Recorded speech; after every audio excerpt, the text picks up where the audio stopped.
نحمده ونصلي على رسوله الكريم أما بعد فأعوذ بالله من الشيطان الرجيم بسم الله الرحمن الرحيم رب اشرح لي صدري ويسر لي أمري واحلل عقدة من لساني يفقه قولي ربي زدني علما۔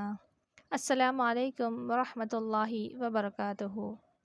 آج ہمارا ٹاپک ہے حج کی مختصر سی تاریخ، جو میں نے پارٹ 1 میں لے کے آئی تھی۔ آج پارٹ 2 میں وہاں سے میں کنٹینیو کر رہی ہوں، جو اس دعا پر ختم ہوئی تھی۔ آج میں اس دعا سے شروع کر رہی ہوں۔ وہاں پہ میں ایک دعا تھی جو قلنا یا نار کونی بردوں ولا سلاما علی ابراہیم۔ ہم نے کہا اے آگ ٹھنڈی اور سلامتی والی بن جا ابراہیم علیہ السلام کے۔ سورۃ الانبیاء آیت نمبر 69 میں موجود ہے۔ اور حضرت ابراہیم علیہ السلام آگ سے بالکل محفوظ اور مامون باہر نکل آئے۔ اس مشرک قوم کی بد نصیبی ملاحظہ ہو کہ اتنا بڑا معجزہ دیکھنے کے باوجود کوئی ایک آدمی بھی آپ پر ایمان نہ لایا۔ چنانچہ اللہ تعالیٰ نے آپ کو وہاں سے ہجرت کا حکم دے دیا اور آپ عقیدہ توحید کی خاطر اپنا آبائی وطن ترک کر کے شام کے شہر خران تشریف لے گئے۔ وہاں سے فلسطین کا سفر اختیار کیا۔ ایک مرتبہ اپنی بیوی حضرت سارہ رضی اللہ تعالیٰ عنہا کے ہمراہ مصر تشریف لے گئے۔ بادشاہ کو معلوم ہوا تو اس نے بری نیت سے دونوں کو دربار میں طلب کیا۔ حضرت سارہ رضی اللہ تعالیٰ عنہا نے اللہ کے حضور دعا فرمائی، جو قبول ہوئی، اور بادشاہ اسی وقت اللہ کی پکڑ میں آ گیا، جس سے بادشاہ سمجھ گیا کہ یہ خاتون اللہ تعالیٰ کی کوئی خاص مقرب بندی ہے۔ چنانچہ اس نے توبہ کی اور اپنی بیٹی ہاجرہ کو حضرت سارہ رضی اللہ تعالیٰ عنہا کی خدمت میں دے دیا۔ حضرت سارہ رضی اللہ تعالیٰ عنہا نے خود حضرت ہاجرہ رضی اللہ تعالیٰ عنہا کا نکاح حضرت ابراہیم علیہ السلام سے کروا دیا۔ مصر سے حضرت ابراہیم علیہ السلام واپس فلسطین تشریف لائے اور اسے اپنی دعوت کا مرکز بنایا۔ 80 سال کی عمر میں اللہ تعالیٰ نے حضرت ہاجرہ رضی اللہ تعالیٰ عنہا کے بطن سے آپ کو ایک بیٹا حضرت اسماعیل علیہ السلام عطا فرمایا۔ حضرت سارہ رضی اللہ تعالیٰ عنہا ابھی تک بے اولاد تھیں، اس لیے دونوں بیویاں اکٹھی نہ رہ سکیں، لہٰذا آپ حضرت ہاجرہ رضی اللہ تعالیٰ عنہا اور حضرت اسماعیل علیہ السلام کو لے کر حجاز تشریف لے آئے، جہاں اللہ تعالیٰ کے حکم سے اپنی بیوی اور بیٹے کو ایک بے آب و گیا وادی میں ٹھہرا دیا۔ واپس جانے لگے تو بیوی نے بار بار سوال کیا کہ آپ ہمیں اس جنگل بیاباں میں کس کے سہارے چھوڑے جا رہے ہو؟ اپنے رفیق حیات اور چند ماہ کے جگر گوشے سے جدائی کا تصور یقیناً حضرت ابراہیم علیہ السلام کے جذبات میں تلاطم برپا کر رہا ہوگا۔ آپ نے واپس پلٹے اور دیکھے بغیر صرف اتنا جواب دیا، اللہ کے حکم پر۔ تب وہ اللہ کی بندی سراپا تسلیم و رضا بن گئیں اور کہا کہ پھر اللہ ہمیں ضائع نہیں کرے گا۔ اس طرح آپ اپنے اہل و عیال سے نامعلوم عرصے کے لیے جدا ہو گئے۔ کچھ آگے جا کر حضرت ابراہیم علیہ السلام نے اپنے رب کے حضور ہاتھ پھیلا کر وہ دعا مانگی جس کے اثرات آج ہر مسلمان اس وادی ثمرات و برکات میں پہنچ کر خود دیکھ سکتا ہے۔ ربنا انی اسکنت من ذریتی بوادی غیر ذی زرع عند بیتک المحرم ربنا لیقیموا الصلاة فاجعل افئدة من الناس تهوی الیہم وارزقهم من الثمرات لعلهم یشکرون۔ اے پروردگار، میں نے ایک بے آب و گیا وادی میں اپنی اولاد کے ایک حصے کو تیرے محترم گھر کے پاس لا بسایا ہے۔ پروردگار، یہ میں نے اس لیے کیا ہے کہ لوگ یہاں نماز قائم کریں، لہٰذا تو لوگوں کے دلوں کو ان کا مشتاق بنا اور انہیں کھانے کو پھل دے، شاید کہ یہ شکر گزار بنے۔ سورہ ابراہیم آیت نمبر 37۔ ایسی جگہ جہاں پر حشرات الارض اور جنگلی درندوں کی موجودگی کا امکان تو ہر وقت موجود تھا، لیکن کسی غمگسار اور ہمدرد انسان کی موجودگی کا تصور بھی محال تھا۔ جہاں چند دنوں کی خوراک ختم ہونے کے بعد بظاہر غذا حاصل ہونے کے قطعاً کوئی آثار نہ تھے، وہاں حضرت ابراہیم علیہ السلام نے اپنے اہل و عیال کو تنہا چھوڑ کر اور حضرت ہاجرہ رضی اللہ نے ایسی جگہ رہائش اختیار کر کے اللہ پر توکل کا ایسا نمونہ پیش کیا جو رہتی دنیا تک اپنی مثال آپ رہے گا۔ سیدنا حضرت ابراہیم علیہ السلام کا اپنے اہل و عیال کو اس بے آب و ویرانے میں لے جا کر بسانا دیا کہ جس شخص پر حج کی عبادت فرض ہو وہ اسی طرح اپنے گھر سے بے گھر اور وطن سے بے وطن ہو، جس طرح میرا بندہ اپنے گھر سے بے گھر اور اپنے وطن سے بے وطن ہوا اور پھر اس مقام پر پہنچے جہاں ایمان نے شکست دی مادیت پرستی کو، عشق نے شکست دی عقل پرستی کو، اطاعت الہی نے شکست دی اطاعت نفس کو، محبت الہی نے شکست دی محبت عیال کو، اور زندگی نے شکست دی موت کو۔ حضرت ابراہیم علیہ السلام نے اس لخ و دخ صحرا میں اپنے اہل خانہ کے لیے جو متاع حیات چھوڑ کر گئے تھے وہ پانی کا ایک مشکیزہ اور چند کھجوریں تھیں۔ جب وہ ختم ہو گئیں تو حضرت ہاجرہ رضی اللہ تعالیٰ عنہا بھی پیاس محسوس کرنے لگیں اور بچہ پیاس کی شدت سے رونے لگا۔ حضرت ہاجرہ رضی اللہ تعالیٰ عنہا جب بے چین ہو کر قریب کی پہاڑی صفا کی طرف بھاگیں کہ شاید وہاں کوئی آدمی نظر آ جائے جس سے پانی لے سکیں، کوئی چیز نظر نہ آئی تو اسی پریشانی کے عالم میں دوسری پہاڑی مروہ کی طرف بھاگیں۔ اسی اضطراب اور پریشانی کے عالم میں صفا اور مروہ کے درمیان 7 چکر ہو گئے۔ ابھی مروہ پر ہی تھیں کہ ایک ایسی آواز سنی، دیکھا تو حضرت جبرائیل علیہ السلام کے ایڑی مارنے سے پانی کا چشمہ وہیں نکل آیا جہاں سیدنا حضرت ابراہیم علیہ السلام لیٹے تھے۔ یہ وہی چشمہ ہے جسے آب زمزم کہا جاتا ہے۔ حضرت ہاجرہ رضی اللہ تعالیٰ عنہا نے چشمے کی گرد منڈیر بنا کر اسے حوض کی شکل دے دی۔ اب سیدہ ہاجرہ رضی اللہ تعالیٰ عنہا اطمینان سے خود بھی زمزم پیں اور بچے کو بھی اطمینان سے دودھ پلاتی۔ لمحہ بھر کے لیے تصور کیجیے کہ لخ و دخ و صحرا، اکیلی خاتون اور 7 چند ماہ کا بچہ، نہ کوئی بات سننے والا نہ سنانے والا، نہ کوئی دلاسا دینے والا نہ سہارا دینے والا، پر ہول سناٹا۔ پہلی رات آئی ہوگی تو کیسی کٹی ہوگی، پھر جب متاع خورد و نوش ختم ہوئی ہوگی تو اس تنہائی میں ماں کی جان پر ہی بن آئی ہوگی۔ معصوم جگر گوشے کو بھوک اور پیاس سے روتے دیکھ کر اکیلی ماں کا کلیجہ کٹ گیا ہوگا۔ پریشانی اور اضطراب کے عالم میں بچے کی سلامتی کے لیے ممتا کے ہاتھ و اہلیانہ انداز میں بارگاہ رب العزت میں اٹھے ہوں گے اور پھر اسی مضطربانہ کیفیت میں پانی کی تلاش میں بھاگ نکلی ہوں گی، کبھی صفا پر کبھی مروہ پر۔ اللہ تعالیٰ نے اپنی مومنہ بندی کی یہ اضطراری بھاگ دوڑ اسی طرح قبول فرمائی کہ اس تمام سعی کو عبادت حج یا عمرہ کا رکن بنا دیا۔ کچھ مدت کے بعد ایک قبیلہ بنو جرہم کا ادھر سے گزر ہوا۔ پانی کی سہولت دیکھ کر انہوں نے حضرت ہاجرہ رضی اللہ تعالیٰ عنہا سے قیام کی اجازت چاہی۔ حضرت ہاجرہ رضی اللہ تعالیٰ عنہا نے پانی پر اپنا حق ملکیت تسلیم کرواتے ہوئے اجازت دے دی۔ وقت بڑی تیزی کے ساتھ پر لگا کر اڑتا رہا۔ 9 سالہ بوڑھے باپ کی امیدوں کا سہارا بچپن کی دہلیز سے گزر کر جوانی کی بہاروں سے آشنا ہونے لگا تو قدرت نے اس مرتبہ باپ کے ساتھ بیٹے کا بھی امتحان لینے کا فیصلہ کر لیا۔ حضرت ابراہیم علیہ السلام کا خواب میں دیکھا گیا کہ وہ اپنے اکلوتے نوجوان بیٹے کو ذبح کر رہے ہیں۔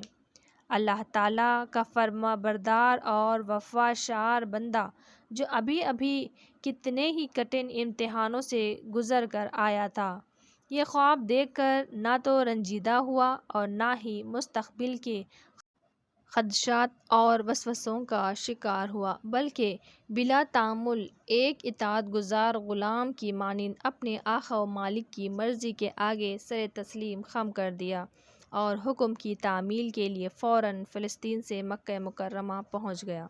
باپ جب بیٹے سے ملا ہوگا تو باپ نے اپنے جگر گوشے کو سینے سے لگا کر خوب پیار کیا ہوگا۔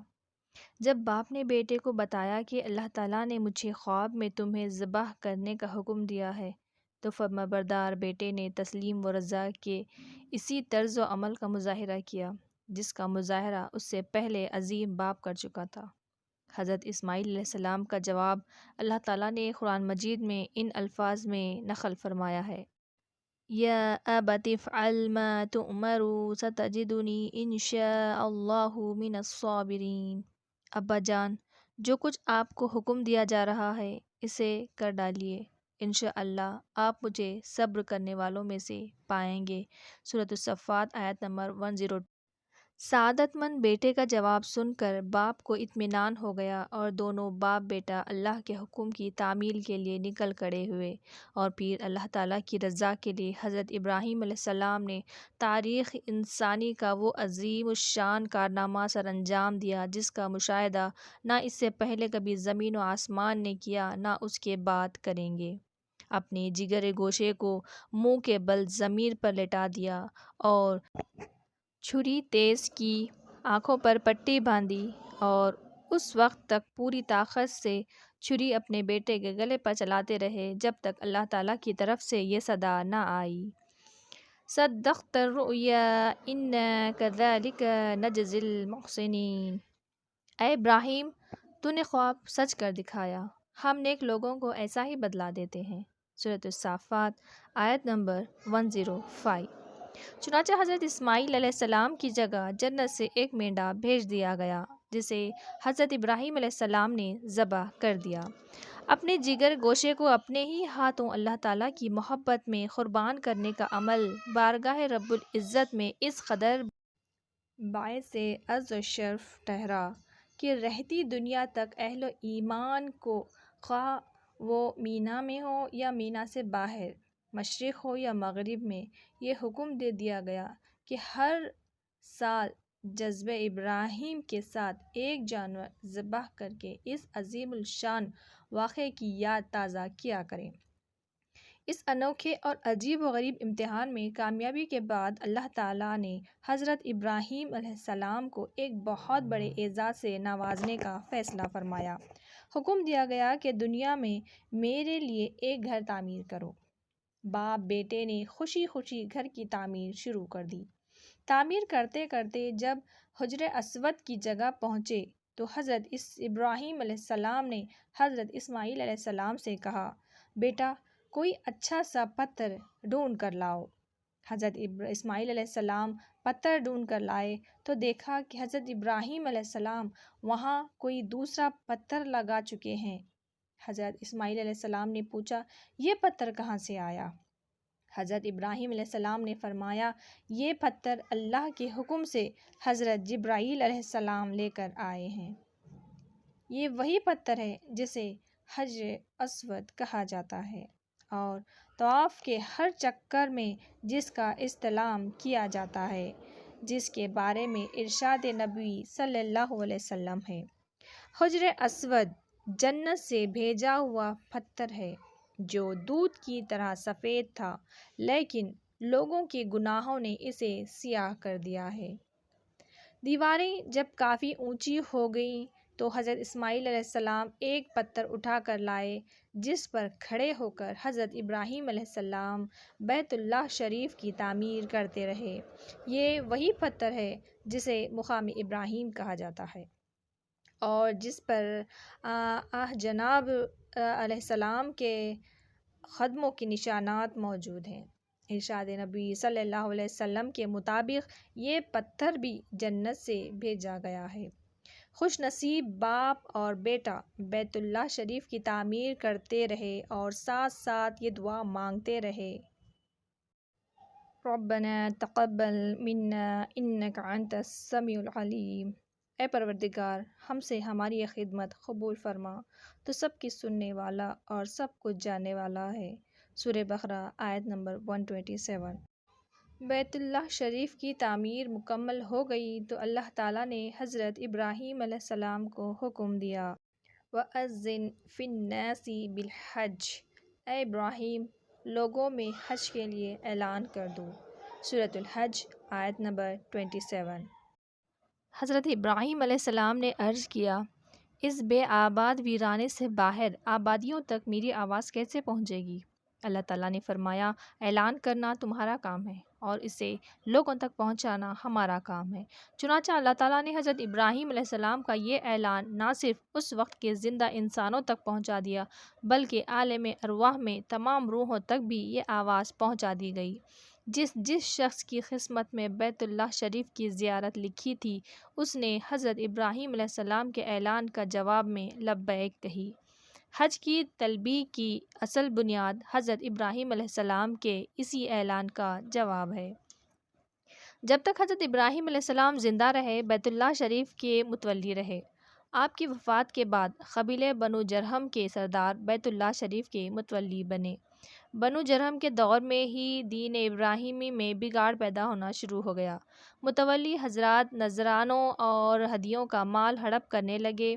چنانچہ قبیلہ بنو خزاعہ نے جدال و قتال کے بعد تولیت کا منصب بنو جرہم سے چھین لیا، لیکن ان کے زمانے میں بگاڑ مزید بڑھتا گیا۔ بیت اللہ شریف بت کدے کی شکل اختیار کر گیا۔ شرک کے انتہا کا یہ عالم کہ لات، منات، عزا اور ہبل کے بتوں کے ساتھ ساتھ حضرت ابراہیم علیہ السلام کے بت بھی بنا کر بیت اللہ شریف میں رکھ دیے گئے۔ بنو خزاعہ کے بعد بیت اللہ شریف کی تولیت قریش مکہ کے ہاتھ آ گئی۔ قریشی سردار قصی بن کلاب نے خزاعی سردار کی بیٹی سے شادی کر لی، جس کے نتیجے میں قریشی داماد کا خزاعی سسر سے کعبہ کی تولیت حاصل ہو گئی۔ بعثت نبی صلی اللہ علیہ وسلم کے 21 سال بعد تک یعنی 8 ہجری تک بیت اللہ شرک اور بت پرستی کا مرکز بنا رہا اور طریق جاہلیت کے مطابق مشرک حج کرتے رہے۔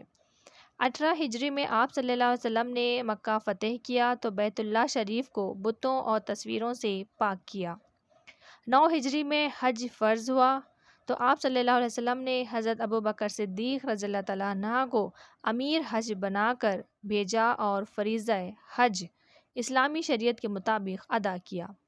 10 ہجری میں رسول اکرم صلی اللہ علیہ وسلم نے 1,24,000 جانثار صحابہ کرام رضی اللہ تعالیٰ عنہ کی معیت میں حیات طیبہ کا پہلا اور آخری حج حجۃ الوداع ادا فرمایا۔ حج کے بعض امتیازی تعلیمات۔ حج بلا شبہ ایک کثیر المقاصد اور کثیر الفوائد عبادت ہے، جس کے دینی اور دنیاوی فوائد اس قدر ہیں کہ انہیں شمار کرنے کے لیے ایک الگ کتاب کی صفحات درکار ہیں۔ اللہ تعالیٰ نے قرآن مجید میں اس حقیقت کا اظہار ان الفاظ میں فرمایا ہے، لِیَشْهَدُوا مَنَافِعَ لَهُمْ، لوگ یہاں آئیں اور آ کر دیکھیں کہ حج میں ان کے لیے کیسے کیسے دینی اور دنیاوی فوائد ہیں۔ غور فرمائیے، حجاج اکرام کا گھر بار، اہل و عیال اور اپنی تمام مصروفیتیں چھوڑ کر اللہ کے گھر کی زیارت کے لیے طویل سفر پر نکل کھڑے ہونا، رجوع الی اللہ اور توکل علی اللہ کی ایک خاص کیفیت انسان کے اندر پیدا کر دیتا ہے۔ دوران سفر خالص اللہ کی رضا کے لیے ہر قسم کی تکلیف پریشانی برداشت کرنا یقیناً تزکیہ نفس کا باعث بنتا ہے۔ دنیا کے مختلف حصوں میں رہنے والے، مختلف زبانیں بولنے والے، مختلف لباس پہننے والے، مختلف رنگوں اور مختلف نسلوں سے تعلق رکھنے والے لوگوں کا ایک ہی مرکز پر پہنچنے کے لیے چل پڑنا، میقات پر پہنچ کر اپنے قومی لباس اتار کر ایک ہی طرز کا سادہ سا فقیرانہ لباس پہن لینا، مساوات کی ایک ایسی عملی تعلیم دیتا ہے جس کی مثال دنیا کے کسی دوسرے مذہب میں نہیں ملتی۔ امیر، فقیر، شاہ، گدا، عربی، عجمی، شرقی، غربی، سبھی لوگوں کا ایک ہی لباس میں، ایک ہی زبان میں، ایک ہی رخ پر ایک جیسے الفاظ میں ترانہ توحید بلند کرنا، اور پھر ایک ہی وقت میں ایک ہی رخ پر ایک ہی طریقے پر اپنے مالک و آقا کے حضور سجدہ ریز ہونا، زبان، رنگ اور نسل وغیرہ کے نام پر بنائی ہوئی قوموں کے خود تراشیدہ بتوں کو توڑ پھوڑ کر بس ایک ہی قوم رسول ہاشمی بننے کا درس دیتا ہے۔ ایک ہی رنگ یعنی اللہ کا رنگ، صبغت اللہ اختیار کرنے کی تعلیم دیتا ہے۔ حرم میں داخل ہونے کی پابندیاں، احرام کی پابندیاں، آپس میں ایک دوسرے کے ساتھ امن و سلامتی اور عزت و احترام کے ساتھ زندگی بسر کرنے کا سلیقہ سکھاتی ہے۔ غور کیجیے تو محسوس یہ ہوگا کہ اسلامی تعلیمات کا کوئی ایسا گوشہ باقی نہیں بچتا جس کی تعلیم دوران حج بلا واسطہ یا بالواسطہ نہ دی گئی ہو۔ اتفاق اور اتحاد کی تعلیم، قربانی اور ایثار کی تعلیم و ضبط، نظم و ضبط کی تعلیم، باہم و دیگر مربوط رہنے کی تعلیم، دعوت و جہاد کی تعلیم، یکسوئی اور یکجہتی کی تعلیم، مساوات اور مواخات کی تعلیم، امن و سلامتی کی تعلیم، وحدت و ملت کی تعلیم، رجوع اللہ کی تعلیم، اتباع سنت کی تعلیم اور عقیدہ توحید کی تعلیم۔ عقیدہ توحید اور اتباع سنت اسلام کی دو بنیادی اور اہم ترین تعلیمات ہیں۔ ان کے بارے میں ہم تفصیل سے گفتگو کریں گے کہ کس طرح دوران حج ان دونوں باتوں کی تذکیر اور تعلیم کا اہتمام کیا گیا ہے۔ دین اسلام میں عقیدہ توحید کی اہمیت محتاج وضاحت نہیں۔ عقیدہ توحید اگر درست نہ ہو تو کوئی بڑے سے بڑا نیک عمل بھی اللہ تعالیٰ کے یہاں قبول نہیں۔ قرآن مجید میں اللہ تعالیٰ نے رسول اکرم صلی اللہ علیہ وسلم کو مخاطب کر کے یہ بات ارشاد فرمائی: اشرکت لیحبطن عملک ولتکونن من الخاسرین۔ اگر تم نے شرک کیا تو تمہارا کیا کرایا عمل ضائع ہو جائے گا اور تم خسارہ پانے والوں میں سے ہو جاؤ گے۔ سورہ زمر آیت نمبر 65۔ سورہ مائدہ میں اللہ تعالیٰ نے واضح طور پر یہ بات ارشاد فرمائی ہے کہ مشرک کے لیے جنت حرام ہے اور وہ ہمیشہ ہمیشہ جہنم میں رہے گا۔ ارشاد باری تعالیٰ ہے: اِنَّهُ مَن يُشْرِكُ بِاللَّهِ فَقَدْ حَرَّمَ اللَّهُ عَلَيْهِ الْجَنَّةَ وَمَأْوَاهُ النَّارُ۔ جس نے اللہ کے ساتھ شرک کیا اس پر اللہ نے جنت حرام کر دی اور اس کا ٹھکانہ جہنم ہے۔ سورہ مائدہ آیت نمبر 72۔ رسول اکرم صلی اللہ علیہ وسلم نے اپنے ایک صحابی حضرت معاذ رضی اللہ تعالیٰ عنہ کو یہ نصیحت فرمائی: لا تشرکوا باللہ شیئا وان قتلت او حرقت۔ اللہ تعالیٰ کے ہاں کسی کو شریک نہ ٹھہرانا، خواہ قتل کر دیے جاؤ یا جلا دیے جاؤ۔ قیامت کے روز رسول اکرم صلی اللہ علیہ وسلم کے چچا ابو طالب، حضرت ابراہیم علیہ السلام کے والد، حضرت نوح علیہ السلام کا بیٹا، حضرت لوط علیہ السلام کی بیوی، انبیاء کے ساتھ گہرے خونی رشتے کے باوجود جہنم میں چلے جائیں گے، صرف اس لیے کہ وہ عقیدہ توحید سے محروم ہوں گے۔ اس سے عقیدہ توحید کی اہمیت کا اندازہ لگایا جا سکتا ہے۔ آئیے ایک نظر دیکھیں کہ حج کس طرح حاجی کو عقیدہ توحید میں راسخ کرنے کا ذریعہ بنتا ہے۔ مقام حج یعنی مکہ مکرمہ پہنچنے سے کئی میل پہلے ہی جب حاجی میقات پر پہنچ کر احرام باندھتا ہے تو اسے اللہ تعالیٰ کی توحید، تحمید، کبریائی اور عظمت پر مشتمل تلبیہ پڑھنے کا حکم دیا جاتا ہے۔ مکہ پہنچ کر حاجی طواف کا آغاز کرتا ہے تو اسے اللہ کی کبریائی کے کلمات ادا کرنے کا حکم ہوتا ہے، حتیٰ کہ طواف کے ہر چکر میں حجر اسود کے پاس آ کر اسے یہی کلمات دہرانے ہوتے ہیں۔ دوران طواف حاجی کو کثرت سے اللہ کا ذکر، تسبیح، تہلیل اور تحمید و تقدیس کرنے کا حکم دیا جاتا ہے۔ طواف کے بعد سعی کے لیے صفا کی طرف جانے سے پہلے پھر ایک دفعہ حاجی کو حجر اسود کے سامنے آ کر بسم اللہ اللہ اکبر کہنے کا حکم دیا جاتا ہے۔ سعی کے آغاز سے پہلے حاجی کو صفا پہاڑی پر کھڑے ہو کر اللہ تعالیٰ کی توحید و تکبیر اور حمد و ثنا کے وہ بہترین کلمات ادا کرنے کا حکم دیا جاتا ہے جو رسول اکرم صلی اللہ علیہ وسلم نے فتح مکہ کے موقع پر صفا پہاڑی پر کھڑے ہو کر ادا فرمائے۔ یہی توحید تکبیر اور حمد و ثنا کے کلمات مروہ پہاڑی پر پھر دہرانے کا حکم دیا جاتا ہے۔ میدان عرفات میں رسول اکرم صلی اللہ علیہ وسلم نے جس دعا کو بہترین دعا قرار دیا ہے وہ ساری کی ساری عقیدہ توحید کی تعلیم پر مشتمل ہے، جس کے الفاظ یہ ہیں: لا الہ الا اللہ وحدہ لا شریک لہ لہ الملک ولہ الحمد وہو علی کل شیء قدیر۔ اللہ کے سوا کوئی الہ نہیں، وہ ایک ہے، اس کا کوئی شریک نہیں، بادشاہی اسی کی ہے، حمد اسی کے لیے سزاور ہے اور وہ ہر چیز پر قادر ہے۔ قیام مزدلفہ کے دوران اللہ تعالیٰ کو مسلسل یاد کرنے کا حکم قرآن مجید میں دیا گیا ہے۔ ارشاد باری تعالیٰ ہے: فاذکروا اللہ عند المشعر الحرام واذکروہ کما ھداکم۔ مشعر الحرام مزدلفہ کی پہاڑی کا نام ہے، اور اس کے نزدیک اللہ تعالیٰ کو خوب یاد کرو اور اس طرح یاد کرو جس طرح اللہ نے تمہیں ہدایت دی ہے۔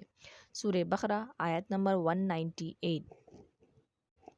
مینا سے عرفات، عرفات سے مزدلفہ اور مزدلفہ سے مینا جاتے ہوئے مسلسل تسبیح، تہلیل، تحمید اور تقدیس کے کلمات بلند آواز سے پکارنے کو ہی حج مبرور کہا گیا ہے۔ قربانی کرتے وقت اللہ کا نام اور اس کی کبریائی کے اظہار کا حکم دیا گیا ہے۔ رمی جمار کی ہر کنکری پھینکنے کے ساتھ اللہ تعالیٰ کی کبریائی کا نعرہ بلند کرنے کا حکم دیا گیا ہے۔ ایام حج خصوصاً ایام تشریق 11، 12 اور 13 ذی الحجہ کو سال بھر کے تمام دنوں کے مقابلے میں اس لیے افضل ترین دن قرار دیا گیا ہے کہ ان دنوں میں کثرت سے اللہ کی توحید اور تکبیر بیان کی جاتی ہے۔ ان ایام میں اللہ تعالیٰ کو یاد کرتے رہنے کا حکم بھی قرآن مجید میں دیا گیا ہے۔ وَاذْكُرُوا اللَّهَ فِي أَيَّامٍ مَّعْدُودَاتٍ، اور اللہ کو گنتی کے ان چند دنوں میں خوب یاد کرو۔ سورہ بقرہ آیت نمبر 203۔ گویا ایام حج میں قدم قدم پر حاجی کی زبان سے بار بار اللہ کی توحید، تکبیر، تحمید اور تقدیس کے کلمات نکلوا کر اس بات کا پورا پورا اہتمام کر دیا گیا ہے کہ اگر کوئی حاجی پورے فہم اور شعور کے ساتھ یہ ایام مسنون طریقے سے گزارے تو عقیدہ توحید حاجی کے دل و دماغ میں پوری طرح راسخ ہو جاتا ہے۔